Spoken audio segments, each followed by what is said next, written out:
Hey everybody, welcome back to a new season of Sister Sister, a podcast for spiritual baddies. We're your hosts, Elle and Amaya, and we wanted to wish you guys a happy new year. We hope you guys are doing well. We hope your holiday season was amazing and full of amazing blessing, just all the great blessings. Also, happy Valentine's Day, since that's when this year. Yeah, that's very true.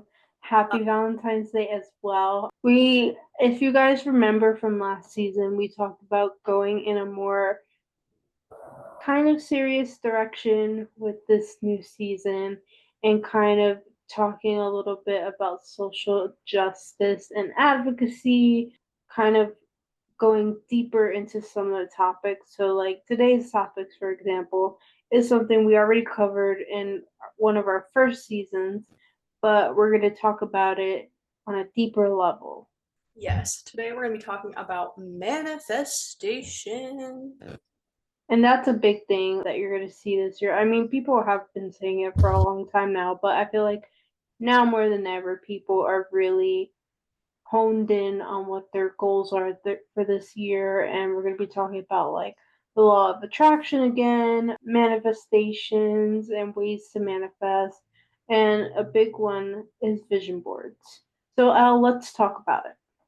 So, what exactly is manifestation? It's basically just the belief that through thinking about and putting your desires out into the world, the universe, whatever deity you might be giving them to deal with them, that they'll come true. So, if you continue to put that energy out, it will come back to you. So we kind of wanted to start this episode with just a little bit of a refresher on the law of attraction because we did like a separate episode from the manifesting episode about it. But they kind of go hand in hand. So, just a little refresher, the law of attraction is a philosophy suggesting that your thoughts directly impact your life along with your words. So, in other words, a positive mindset will attract more success and happiness than a negative one, which could keep you in the same place and not progress you further than what you're currently at. So, now we're going to talk a little bit about the ways to manifest, including vision boards. So, obviously, for the sake of this episode, we're going to go through the most common ones, which there are four of them, and then explain how to make them work for you. So, the first one, as I already mentioned, is a vision board. And if you haven't made one for this year yet, that's okay. There's a few basic things you should know before creating one. So, the first one is that the vision board should live somewhere that you will see all the time. This could be a phone or computer lock screen or background, a physical version that you cut with paper and glue and I don't know, maybe even some like glitter to add a little razzle dazzle and place it on your wall. But the most important thing about this vision board is that you need to see it daily and on top of daily, at least a couple times a day. Yeah, and the reason for that is just because if you go back to the law of attraction, I didn't put this in here, but this is like just kind of common knowledge is if you go back to the law of attraction, the more you're thinking about something and the more that you are actively like pursuing that thing, it's going to come in quicker.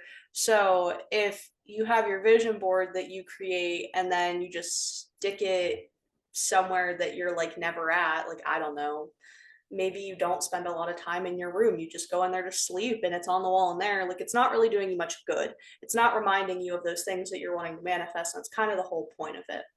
So, to create a vision board, you should be thinking about the main areas of your life and what you would like them to look like by the end of the year. Most people do vision boards on kind of like a yearly basis. Some people do it like 6 months at a time and then 6 months, but most commonly it is a yearly basis.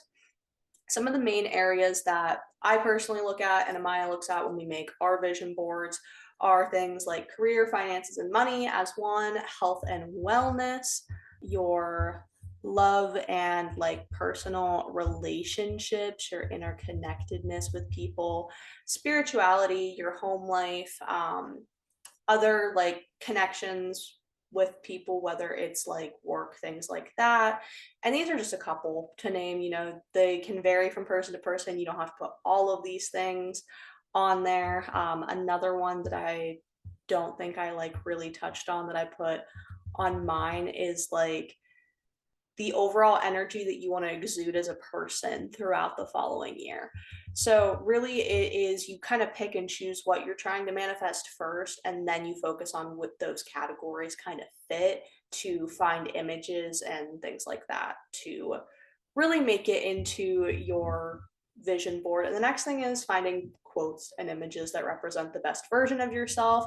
So, what you want your life to look like by the end of the year is kind of what you are going to be picking from.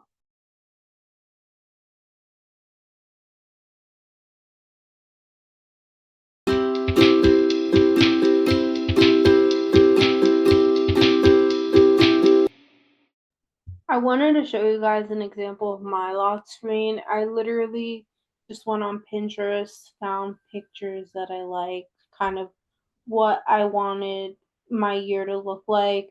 For mine specifically, I don't know if you'll be able to see it, but it's not gonna, okay, there it goes. I focus mainly on travel, finance, and um, physical health. So some of the body pictures that you see here are actually one of my favorite fitness influencers that I'm inspired by. And then I just put it on my lock screen. With iPhone, you can change lock screens all the time with a simple tap, and then you could just scroll and like change them.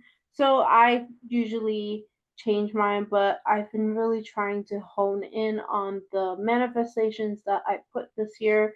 So that's an easy way to do it. Just something that you want to manifest and put your life. So again, mine are like travel, um, fitness, finances. Yeah, so I have mine. It's my lock screen and my home screen on my phone. I always put the year in the middle of mine. That way it's like a reminder. But for mine, it's mostly like business growth, hopefully owning a home or starting to build a home by the end of the year. And then I have like some travel and some like I'm a big foodie, so I want to try new things this year and enjoy some food, even though like I have been on this health and wellness journey. I'm wanting to kind of dive in, but most of it is business related and travel. That's the majority of it. Yeah, so we have kind of similar, but mine is more like personal and yours is like a mixture of personal and business related.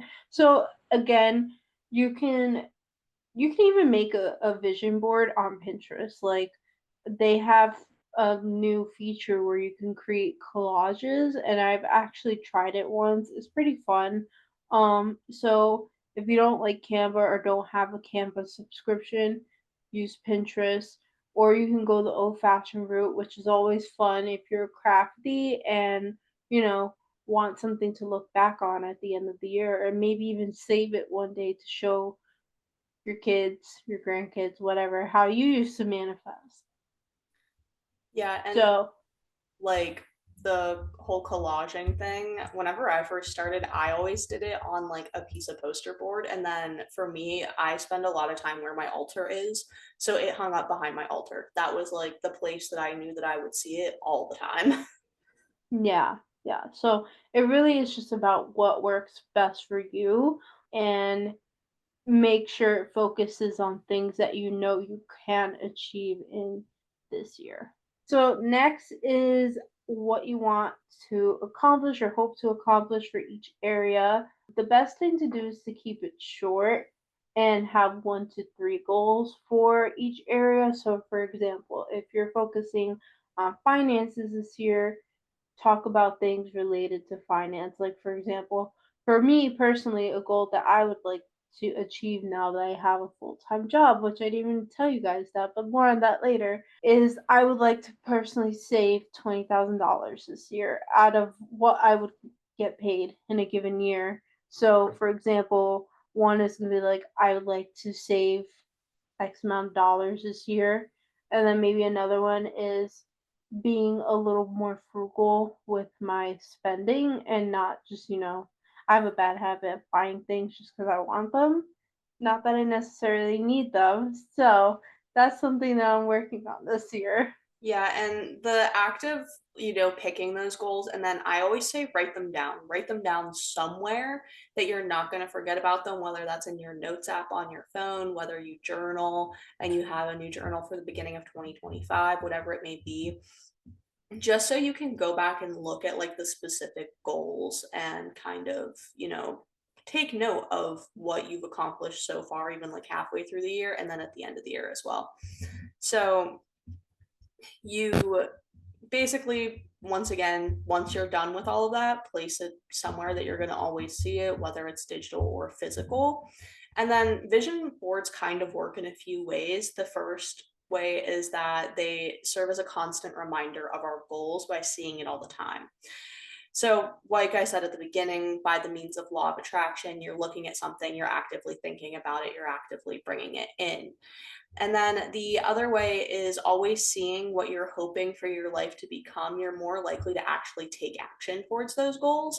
So, personally, I think manifesting is a big balance of doing the manifestation work and like looking at it and deciding what you want and whatever method you choose, but then also setting realistic goals for yourself to help you get from point A to point B, because while the universe can help bring things in, it's not just going to like show up out of nowhere, which we will talk more about. But whenever you're constantly seeing that, it's going to serve as a reminder that you have to work towards things.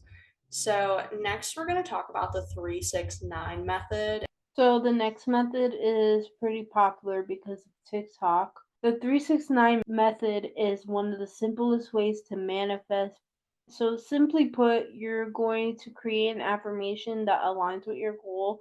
So for example, if you want a $2 rate hour if you want a $2 an hour raise this year, you would write out, I have received a $2 an hour raise this year, 3 times in the morning, 6 times in the afternoon, and 9 times in the evening.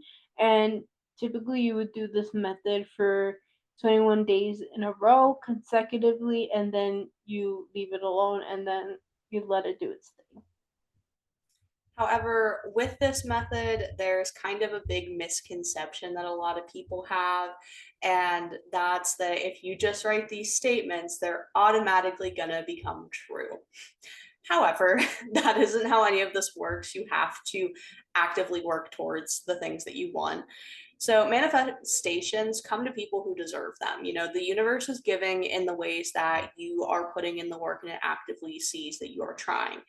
So, if you're wanting a raise, for example, like we just said, you would need to make sure you're doing things like you're on time for work, you get tasks done in a timely manner, you volunteer to be put on big projects, you take shifts for other coworkers when no one else will, and so on, depending on what kind of job you have.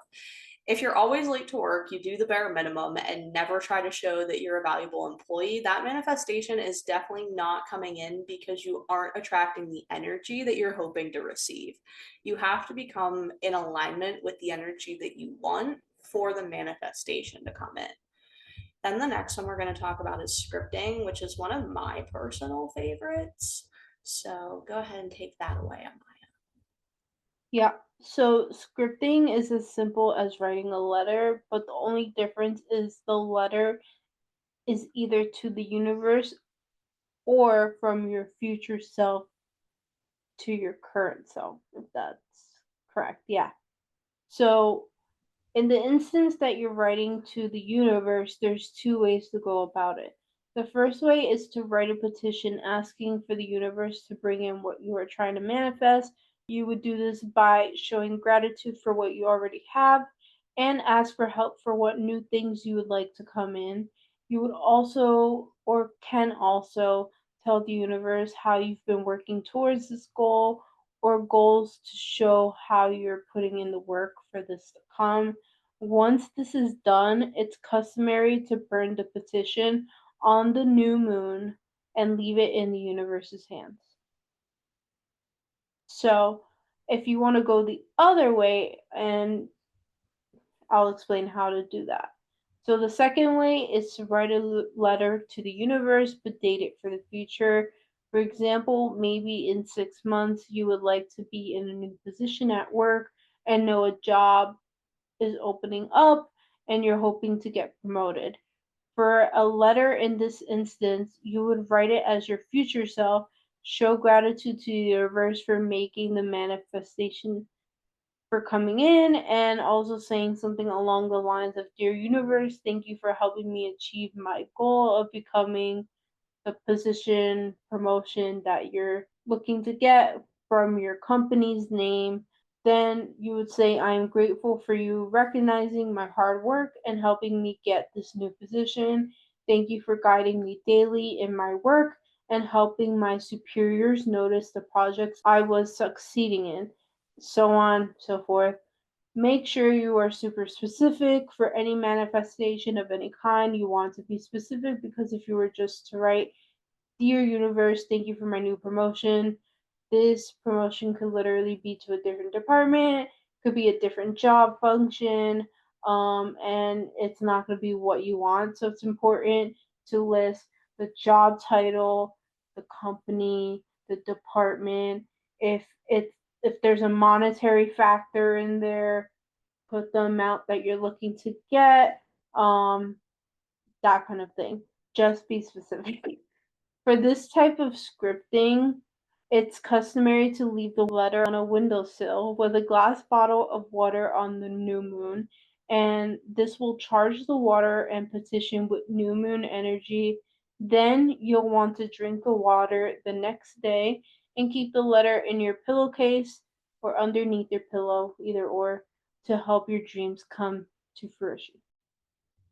So that's just a little bit on that perspective of scripting. Now, the other perspective is you can write as your future self to your current self. So, like 6 months from now, me writing to me, you can put a date and everything on this. But you want to approach this a little bit differently. So, once again, you set the date for the future, say maybe 6 months or a year or even longer from now. You can do this even for like your 5 year plan, your 10-year plan, whatever you are trying to manifest at the time. Then you would want to say, for example, Dear February 2025 L, making it specific that I'm talking to this version of me. You then want to write as if you are telling you how amazing things are now and showing gratitude for the hard work that the current version of yourself put in so that the future version could be living their dreams. So, the difference with this type of manifesting in scripting is the burden of success falls back onto you. So, basically, to easily explain that, the ability to manifest your dream life falls on the steps you take now and over the next 6 months or year, etc., because you are thanking the older, the past version of yourself. So, this isn't to say you don't have to put in work to manifest with the universe's help, because you do, but this type of manifesting and scripting specifically is usually something that you aren't really asking for, like your spirit guides or any outside forces with help to kind of align for it to come in. This could be something as simple as wanting to eat better, a regular gym schedule, something that like the responsibility falls solely on you. Maybe it's going to therapy, doing some emotional development, doing shadow work, anything that is like a super personal thing that you don't really need to call in, I guess, like the universe or your spirit guides, ancestors, what have you, to manifest it. This is kind of the way I would go about it because it's putting the burden on yourself, and it also kind of gives you the chance to prove to yourself that you can do those things and a reminder that you are capable of it. So that's how that version of it works. And then the last one is visualization. I did want to ask one question about like the scripting to yourself. When you write it, how like would you sign it as 2024 December 2024 L, for example, just to make it clear So, for like, say, because I use dear February 2025 L, because that's when this episode will be releasing. Say it's something that I'm wanting to have come in within a year. I would write, like, I would sign it at the bottom, like, thank you, with love, whatever, L, and then I would put in parentheses February 2026. And then the date at the top of it would be the date of whenever you want it to come in. So when you date your letter, much like the letter that you're writing thanking the universe, you want to date it for the future. So whenever that stuff would be happening. There you go. So now let's move on to visualization. So if you've ever read The Law of Attraction by Esther and Jerry Hicks, you're already familiar with the visualization as it's something they encourage as a daily practice. This only needs to be as small as 10 minutes, but it can really boost your manifestations.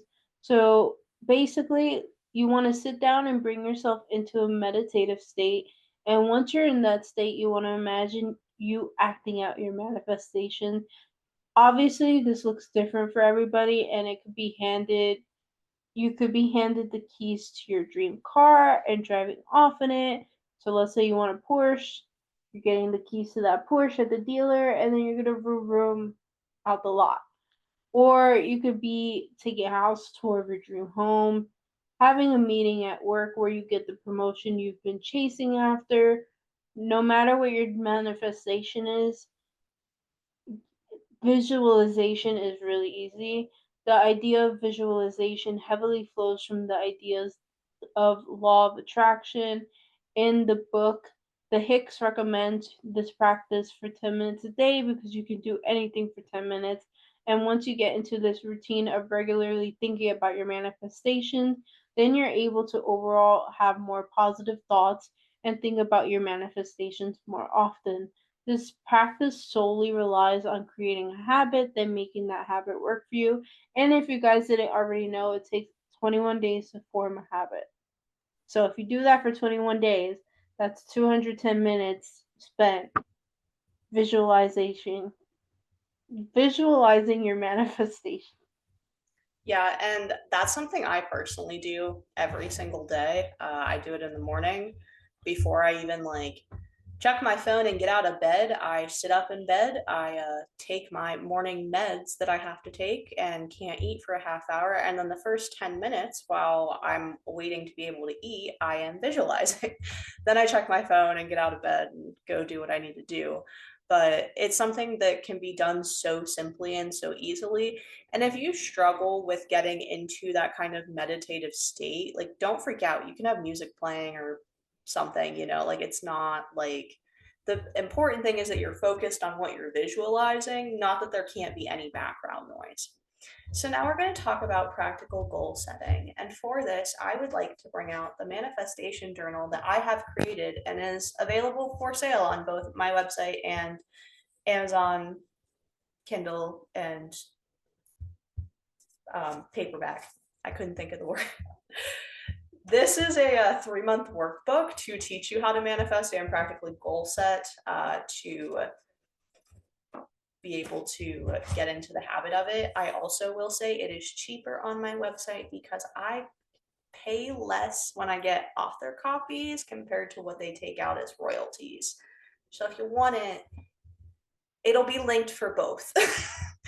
But I'll stop the shameless self promo. But I want to talk about the goal setting techniques that I did in here because I think that they really help you kind of develop that active goal setting and make it a lot more practical to kind of do with your everyday life. And then it also has some active reflection throughout that can help you to manifest those goals that you have in that short 3-month window or be well on your way to manifesting it. So without goal setting, there's no logical way you'll ever achieve what you're hoping for. There's really no logical way you'll achieve anything if you never set a goal in your life. You're just going to kind of be in this part of stagnation. So the way that I broke it down in my book, journal, workbook, whatever you want to call it, is a monthly, weekly, and daily schedule. So when you start, you'll set your first monthly goals. You write out 3 goals for different areas of your life, like money and career, health and fitness, personal growth, and spirituality. I put goals in there that, like, not the goals, but like the groupings, you can always change them. You aren't stuck to what is in the workbook. Um, but then once the goals are outlined, your first weekly spread is going to have you pick one goal from each category to focus on. Then you'll set up plans to kind of help you determine what you can do on a daily basis to try and reach those goals and what you can do on a weekly basis. So, like, one thing that you do 30 minutes, one thing that you do 1 hour throughout the week, and then 10 minutes a day that you can focus on said goal, something that's easy for you to do within that amount of time. Because remember, we can do anything for 10 minutes. Then each day in the evening, you're going to reflect on whether you accomplished what you wanted to do for that day, if you skipped out on anything. And then at the end of the week, you're going to do kind of a similar reflection to look back and say, what can I do better? What worked really well? And how much progress have I made on this goal? Then you go into the next week, you can continue working on the same ones or switch it up to a different one. You've got 3 to work through with about 4 weeks every single month. So choose how to do it, how you would like to, for each category. But by the end of the month, you should have a pretty good grip on if you need to continue work on a certain goal in a certain area, or if you feel like you've really moved forward in your manifesting journey. And then you rinse and repeat for the next 2 months with the journal. There's also pages in there for the 369 method, for scripting, for visualization. The only thing that really isn't in there is vision boards that we talked about today. So really, practical goal setting is, I think, the key to manifesting, and I'm sure Amaya can agree with me there. I personally am the type of person that I cannot do like SMART goals. They don't work for me. I have never had them work for me. We used to have to fill them out for things in college, and I was like, this is so pointless because I'm never going to adhere to this because it's not a specific plan. It doesn't give me the plan of action, and my brain can't like focus on all of these things. It's like, well, you could do these things to make this happen. And it's like, okay, but I need to know exactly what I'm doing or I'm never going to do it. So if you're someone who is as scatterbrained and squirrel-brained as myself because of ADHD, this kind of goal setting probably would work better for you. With all that being said, we hope you do share your methods of manifestation with us. You can always drop it in the YouTube comments or reach out to us on Instagram DM or in our email, which is ss.spiritualpodcast@gmail.com. Now it's time for my favorite part of the show, tarot time.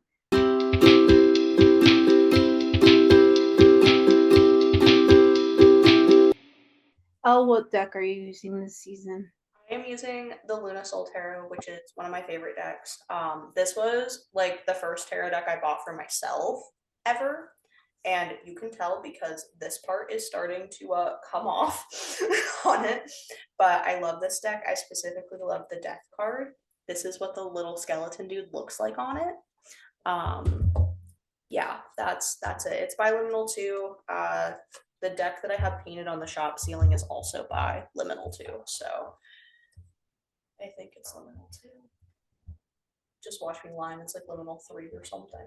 All right, let's see what the collective needs to hear on this Valentine's Day. Can Spirit stop? I don't need that many cards. Spirit already spilling the tea. All right. The one that came out is the King of Discs, which in this deck, discs are pentacles. So this is the King of Pentacles. Stability, good fortune, wealth, encompassing Period. all of that. Abundant in every way, shape, or form, specifically usually related to money, but it can also be other forms of stability. It could be a loving relationship. It could be moving in together. It could be finding out you're having kids, whatever stability looks like for you. Yeah, that's a pretty good way to start off Valentine's Day and the season. The Bow chicka wow wow is coming. I love that because I need it in my life. And now it's time for Astrology Almanac.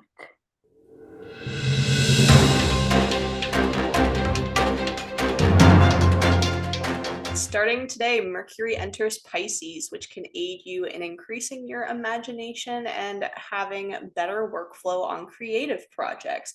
Tomorrow, the moon enters Libra, which will help you to find balance and give attention to the things you've been ignoring lately. On the 16th, the moon in Libra will square Mars and Cancer, which can cause you to become hot headed and lash out. Be careful of that. Remember, it will only cause problems. On the 18th, the sun will enter the dreamy sign of Pisces, which will help you to indulge in your creativity and lean into your spiritual practices. Rounding out the week on the 20th, we have the moon entering Sagittarius for the last quarter moon. This is a time to make room for new projects, clear out what is stagnating you, and get ready for new plans. Period. Love that energy. And even though Mercury's entering retrograde in the next month. in the next month, it's fine. It's fine. Mercury and Venus. Yeah, we're gonna be fine. They decided to be besties with it this time, and I'm like, why? Exactly. But don't fret. It's gonna be a good season. It's gonna be a good year for us. We're manifesting all the best for ourselves. And even though there's a lot of drama going out in the outer world, we're just focusing on what's internal. So what's in front of us, what we can rely on, what we can control. Yes. So with all that being said, we hope you guys enjoyed this new start of season 4. Make sure you follow us on Instagram at ss.spiritualpodcast. Subscribe to our YouTube channel or follow us on Spotify and LinkedIn so you can get updates on when the next episode drops. We love you all and have a wonderful Valentine's Day weekend. Bye, guys.